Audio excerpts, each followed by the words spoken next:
Le meilleur dessert à la noix de coco avec seulement 4 ingrédients.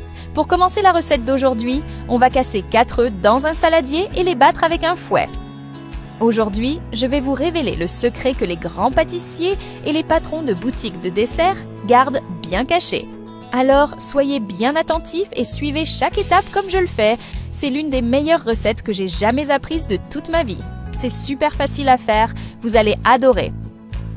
Ensuite, on ajoute 2 tasses de lait de coco et on mélange à nouveau. Et avant que j'oublie, dites-moi dans les commentaires de quelle ville vous nous regardez, comme ça je peux vous envoyer un petit coucou spécial.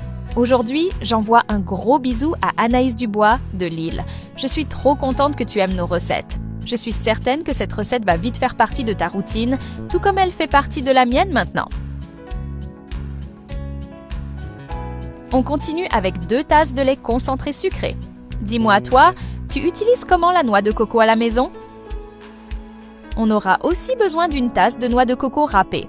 Avec seulement quelques ingrédients tout simples qu'on a tous dans nos placards, on peut faire un dessert bien plus savoureux que ceux qu'on trouve dans les restos chics de ta ville. Depuis que j'ai découvert cette recette, je ne dépense plus 1 centime pour aller manger un dessert à la noix de coco ailleurs. Même ta famille et tous tes amis vont te demander où tu as appris à faire ce délice. À chaque fois que je le fais à la maison, il ne reste jamais rien. C'est juste impossible de se contenter d'un seul morceau. Si tu doutes encore de ce que je te dis, essaie chez toi et reviens me raconter comment ça s'est passé. J'ai hâte de lire ton retour. C'est exactement la texture qu'on veut obtenir.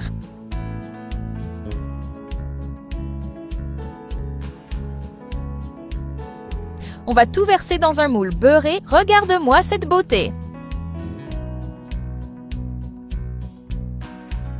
Maintenant, on enfourne à 180 degrés Celsius pendant 50 minutes. L'odeur est incroyable et vous n'imaginez même pas à quel point c'est bon. Ce dessert est devenu la star de nos repas de famille du dimanche. Je suis sûre qu'il va aussi faire sensation chez vous. J'aurais adoré apprendre à faire ça plus tôt. C'est justement pour ça que je partage cette pépite avec vous aujourd'hui. Ce que j'aime par-dessus tout, c'est que tous les ingrédients se trouvent facilement dans n'importe quel supermarché du coin et en plus, ils ne coûtent presque rien. Alors, aucune excuse pour ne pas se lancer. Si tu cherchais une recette rapide à préparer sans passer des heures en cuisine, eh bien la voilà. C'est exactement ce qu'il te faut. Ton goûter va passer à un tout autre niveau. Un petit conseil que je donne toujours à mes amis, accompagne ce dessert d'un bon thé bien chaud. Mais si tu préfères, un café ou un chocolat chaud feront aussi très bien l'affaire.